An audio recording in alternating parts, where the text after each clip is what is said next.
Երբ մեզ թվում է, թե տունելի վերջում այլևս լույս չի երևում, ամեն ինչ այդպես չէ։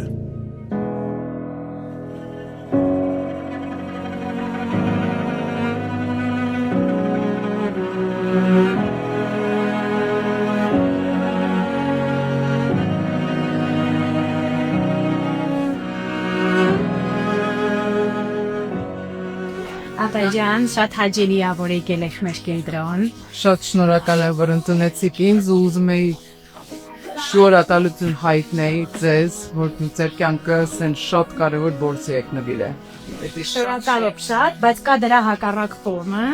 Դա ամենալավ կյանքն է, որը ես իմ համար չեմ ընտրել, բայց որը ինձ տրվել է։ Ոնց եք вообще դրան եկել։ 10 թվականին ծնվել է իմ երկրորդ տղան, ես 3 տղա ունեմ։ Մեծս 18 տարեկան է սա կդառնա։ Երկրորդը ծնվեց սուրբ թթվածնային քաղցով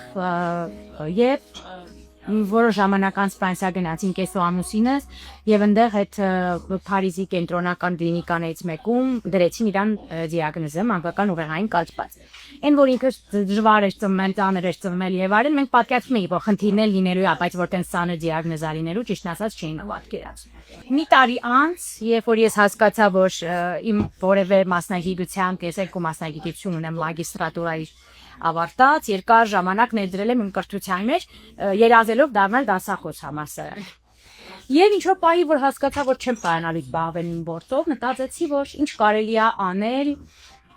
իմ նման մամաների իրար հետ հավաքելու, համայնք ստեղծելու, որ կարողանանք իրար օգնել, որտեղ կան օրինքային եւ բնում էի այս կենտրոններ տարբեր, հասկանում եմ, որ կան մամաներ, օրինակ, որոնք ունեն շատ մեծ փորձ այս ոլորտում։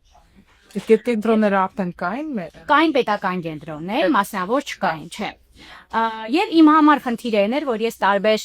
տեղեր լինելով տղայիս հետ ռեաբիլիտացիայի, տեսնում էի, որ շատ հիվանդանոցային են մեր կենտրոնը։ Ուտենց ես որոշեցի ստեղծել իմ կենտրոնները։ Առաջինը ստեղծել եմ Հալաբյանի վրա։ Սա հետո արդեն դրանից հետո ինք հիմնադրել։ Երկու կենտրոն ունենք։ Երազիտուն 1, Երազիտուն 2։ Իսկ մի կենտրոնում ինչքան երեխա դուք կարաք։ Դե տեսեք, մենք 700-ից ավել բալիկներ ունենք եւ բոլորին ընդունում ենք, այսինքն եթե պետք է լինում նոր մասնագետներ ենք բերում եւ այլն։ Զամր սենսոր մի սենյակն է, վերջերս ենք էլի կահավերել սարքել։ Իսկ ամենամեծ խնդիրը որ դուք ծնում եք որն է։ Ամենածանրը անշարժ երեխաներ, կան որ այնքան ախտահարված է գլուխուղեղը, որ իրանք չեն կարողանում շարժել։ Շատ մեծ կապ ունի, որ մասնագետների հետ երեխեքներ ունենան էմոցիոնալ մի կապ։ Օրինակ իմ տղան, ինքը քանի որ լավ մտավոր ունի, եթե ինքը թերապիստին չսիրեց, դու ուզում ես իրան խնդրի ասա գարջան, ամենալավ բժիշկն ամենա, ինքը չի գնա։ Ինքը նենց կլարվի, որ այդ թերապիստը չի կարողանա իրան ոտքերը ձեռքերից առանց տալ։ Բայց եթե սիրեց, այսենց կպարտի ու կթողի իրան ծիսկը ծանեն ինչքան պետք է։ Թագավորությունը հզորանում էր, բայց մի օր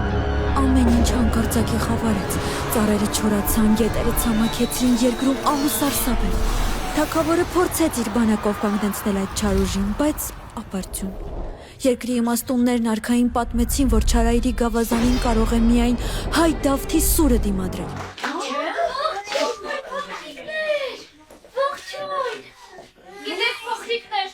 Դավիթնից խոստացավ, որ կվերադառնա,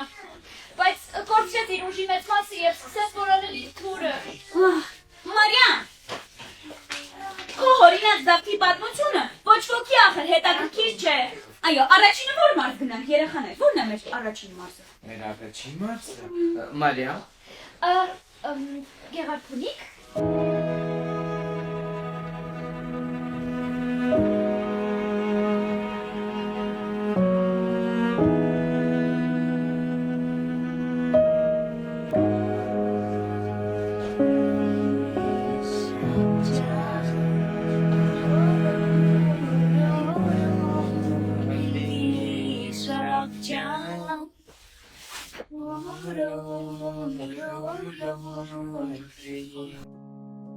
Monk 3 յութուբյան ալիքը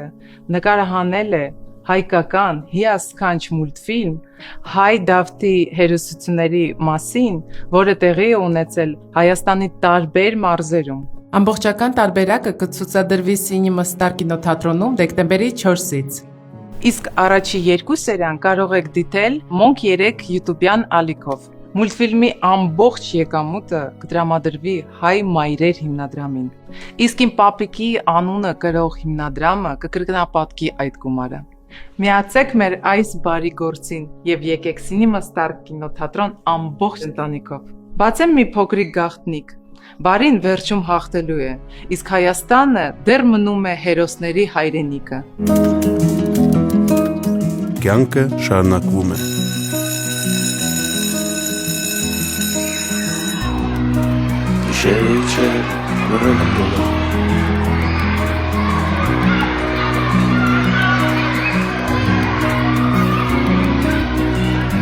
Ամոքները չար, խոսքերը պատիվ,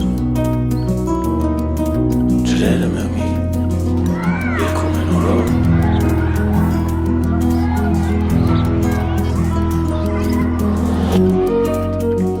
Պատահական չի, որ իմ անունը Սարգիս է։ Ինձ անվանել են իմ պապիկի պատվին։ Պապիկս եղել է այս դպրոցի տնօրենը շուրջ 45 տարի։ Երկրաշարժից հետո դպրոցը վերակառուցվել է իր անմիջական մասնակցությամբ։ Տասնյակ տարիներ հազարավոր երեխաներ ունեցել են հնարավորություն կրթություն ստանան այստեղ իմ պապիկի աջակցությամբ։ Իմ կարծիքով հերոսությունը կարող է ունենալ նաև այս տեսքը։ Թափառական ամեն ու տարագի Աստղերը խմբով երգում են օրով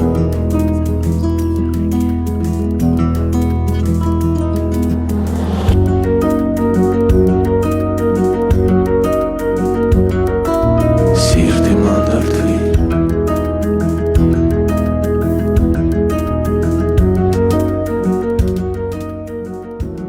Շարունակվում է նաև Սարգիս Կարապետյանի սերունդը։